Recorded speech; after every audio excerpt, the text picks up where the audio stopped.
En el Banco Nación a 37,60, en el Citi a 39 y sigue ahí inestable, digamos, de esta manera lo podemos nombrar. Estamos ahora para hablar un poco de todo lo que implica, ¿no? El precio del dólar. En algunos lados está 38,25, va a ir durante todo el día, así un poco inestable se estima, pero para hablar un poco de esto estamos en comunicación ahora con nuestro queridísimo columnista económico Alejandro Otero. Hola Alejandro, ¿cómo andás? ¿Qué tal, Gaby? Buen día, ¿cómo estás? Buen día. Viendo acá cómo nos ataca este tsunami del dólar. A ver, varias cosas para decir. La primera que quiero aclarar, porque todos hablamos del dólar, hay una especie de psicosis colectiva en relación a esto y por supuesto está bien atender a esta cuestión porque tiene impacto sobre la vida de la gente. Por ejemplo, porque rápidamente, más temprano que tarde, este incremento del valor del dólar se va a trasladar a los precios domésticos y a las personas se le va a encarecer la vida cotidiana, se le van a encarecer los servicios de gas, de luz, se le va a encarecer el transporte, se le van a encarecer los alimentos, se le va a encarecer el combustible. Entonces, está bien atender a esta cuestión, pero tengamos siempre en claro, y esto es lo primero que quiero decir, que el problema central que tiene la Argentina es que no hay ninguna política orientada al crecimiento, que el gobierno y muchos de los opositores están atentos a esta cuestión del dólar, que insisto, es importante, pero el problema básico, que es la razón por la cual no se sale de este atolladero en el que estamos metidos en materia económica los argentinos, es que no hay ninguna orientación de política económica para hacer crecer a la economía argentina. Primera cuestión que quiero señalar.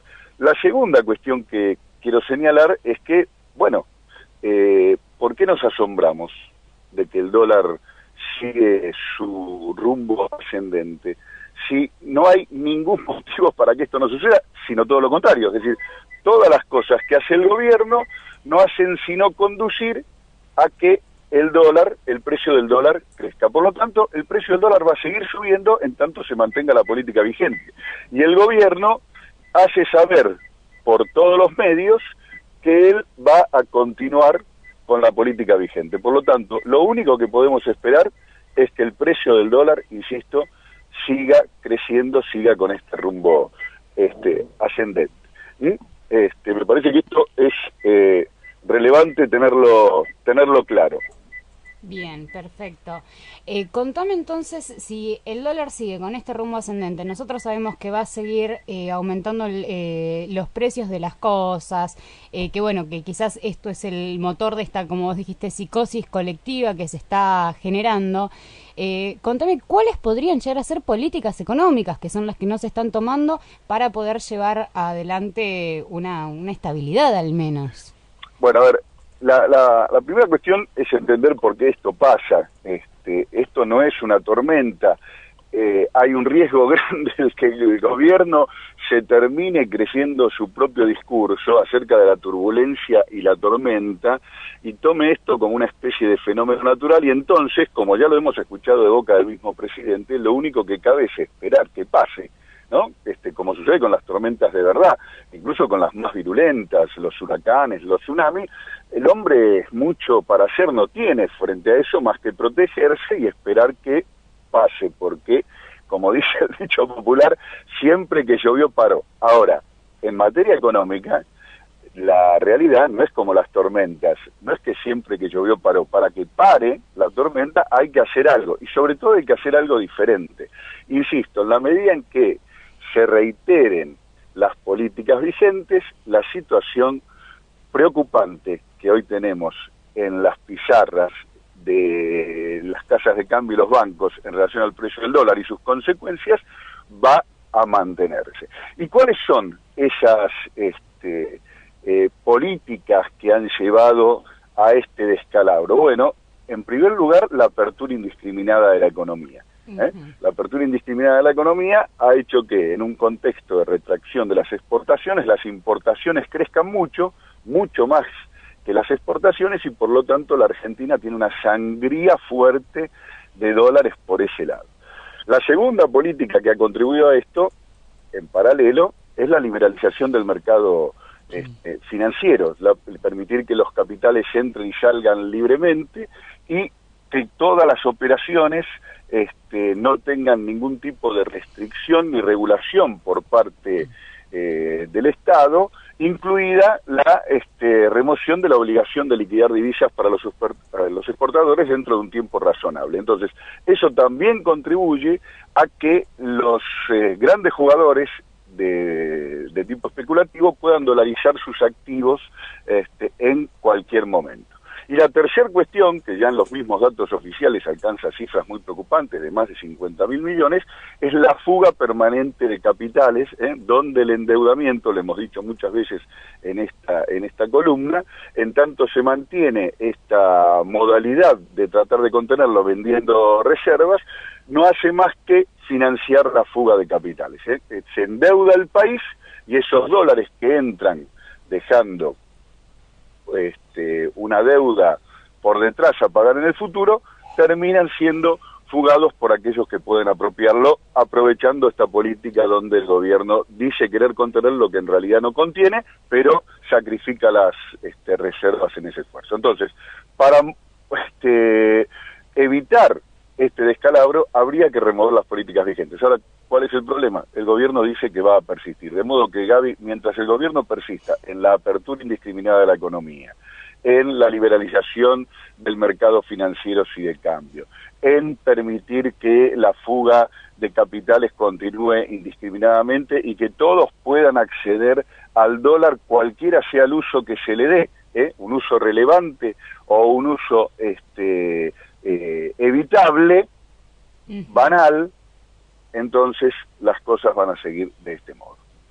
O sea que por el momento, hasta que no hagan algo realmente, no tomen las decisiones políticas necesarias y que las lleven adelante, vamos a tener por ahora una tormenta del dólar. Va a terminar en algún momento, como toda tormenta, con el dólar bastante alto, se ve por lo menos en los números que están apareciendo, y va a seguir fugándose los capitales hacia afuera, dejándonos a nosotros con una gran deuda y con un déficit económico y sin crecimiento industrial. Efectivamente. Lo que hay que tener además muy presente y muy claro es que este problema ya dejó de ser un problema solo de tipo económico y por sus consecuencias de tipo social. Es un problema político. ¿Por qué digo que es un problema político? Porque los que están manifestando una desconfianza enorme en el gobierno no son los opositores, que por supuesto nunca le han creído demasiado a este gobierno, por eso son justamente opositores. Los que no le están creyendo y los que le están manifestando su desconfianza en este tipo de movimiento especulativo que genera estos resultados de los que estamos hablando, son los propios, son los que el gobierno dice representar, son los que lo votaron. Entonces, el problema que tiene el gobierno a esta altura ya no es un problema económico, sino que es un problema de raíz y de naturaleza política. ¿De qué manera recupera algún nivel de confianza y de gobernanza sobre los intereses que el propio gobierno dice representar y que en este momento le están jugando abiertamente en contra? Ale, hablabas de lo político ahí, ¿no? Y en los medios oficialistas están enmarcando esta cuestión del dólar con la situación de Peña. Es decir, si apartamos a Peña Brown, esto se calma, porque la culpa del alza del dólar ahora ya no es el kirchnerismo, no es la izquierda, no es los mercados internacionales, sino que es Peña Brown. Bueno, a ver, eso, ¿sabes qué? A mí me parece que es como matar al mensajero, ¿viste? El gobierno dice, bueno, si las noticias son malas y el que la trae es el cartero, bueno, claro, eliminemos al cartero, ¿no? Bueno, qué sé yo, veamos qué pasa, ojalá sea así de sencillo, claro, y entonces sacrificando a Marcos Peña y reemplazándolo por otro, la cuestión se resuelva. Yo me permito tener mis dudas, que me parece una simplificación excesiva de la situación, pero bueno, típica de este gobierno, suceda, igual, ¿no? ¿Cómo? Que es típica de este gobierno, ¿no? Lo hicieron cuando cambiaron el presidente del Central y dijeron, bueno, ahora se acomoda todo, y lejos de acomodarse le está yendo cada vez peor, o cada vez mejor, cada vez peor a nosotros, ¿no? Sí, a ver, claramente este gobierno, digamos, ha hecho una religión del duranbarbismo, ¿no? Y claro. El duranbarbismo es la reducción de la política a una serie de gestos y comunicaciones banales y vacías. Y en ese sentido, creo que el jefe de gabinete es como la máxima expresión de esa política. Ahora, insisto, cambiar al cartero, cambiar al mensajero, sin cambiar la política, no va a cambiar el mensaje. Y acá el problema es que hay que atender al mensaje. Claro. Hay un mensaje de verdad, no una cáscara vacía, ¿no? Ale, ¿sabes? Bueno, ayer hablé con mucha gente y me decían, pero ¿qué onda? Económicamente, ¿llegamos al 2019? Porque con un dólar a 40 pesos, ¿es viable económicamente el país hasta el 2019? Vuelvo, a ver, en otras partes del mundo, si el dólar, la moneda se devalúa, hay consecuencias preocupantes, pero no de la magnitud que tienen en la Argentina. Claro. Insisto, el tema es que el dólar a 40 no es solo el dólar a 40. El dólar a 40, si ayer estaba a menos de 30 y hoy está a 40, es que ese crecimiento enorme, ¿no?, de 33% en un solo salto, se traslada a los precios de los consumos indispensables de las personas. Claro. Y no se traslada a los salarios, de más está decirlo, ¿verdad? Es decir, Sí, porque, sí. bueno, si el alza del precio del dólar se trasladara a los precios y también a los ingresos de las personas, bueno, todo estaría más o menos igual a un nivel de precios más alto. Claro. Pero el tema es que se eleva el dólar, más temprano que tarde, se traslada a los precios de los consumos indispensables, la luz, el gas, el combustible, los alimentos, pero los salarios y los ingresos fijos, por ejemplo, de los jubilados y los que reciben pensiones y otro tipo de asignaciones o subsidios, no crecen en la misma proporción, con lo cual se produce un deterioro masivo de la calidad de vida. Si ese deterioro masivo de la calidad de vida se traduce, como suele suceder, en conflictividad social creciente, y bueno, el gobierno va a tener muchos problemas de gobernabilidad de acá al fin de su mandato y las elecciones. Es decir, ¿qué estoy diciendo?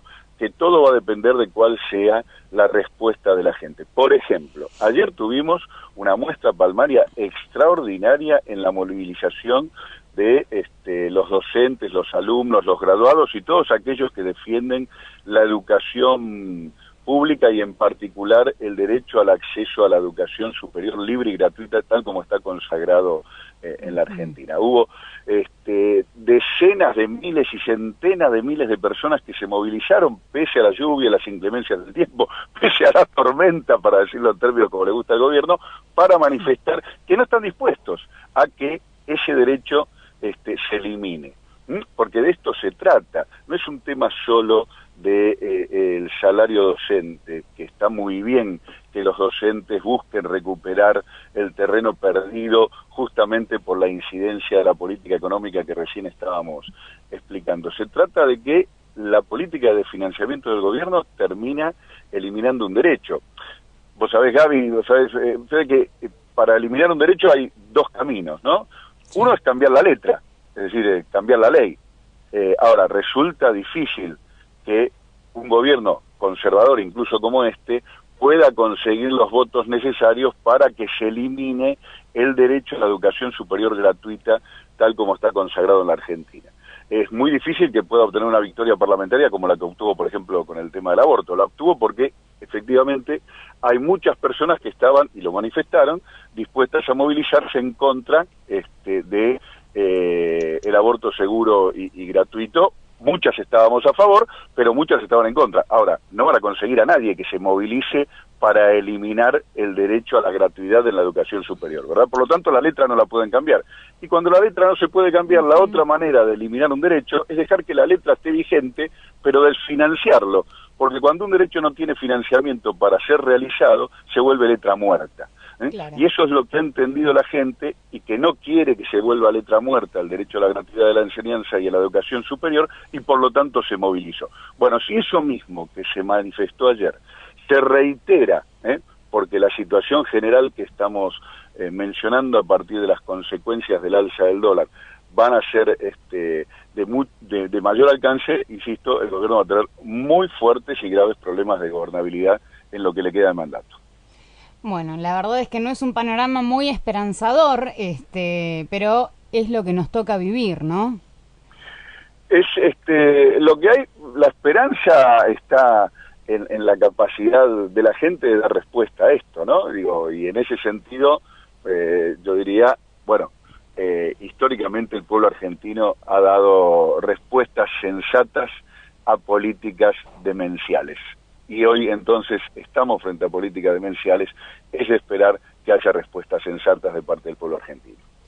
Perfecto, entonces, Alejandro, esperemos que el pueblo argentino, como lo ha hecho en innumerables cantidades de veces, vuelva a dar una respuesta sensata, fuerte y contundente frente a este tipo de políticas.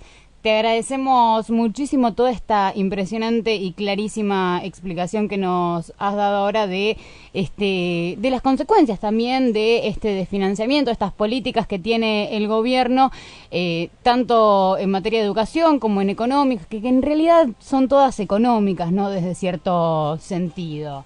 Así que te agradecemos muchísimo toda esta hermosa explicación que nos has dado. Muchísimas gracias, hablamos la semana que viene. Nos vemos la semana que viene.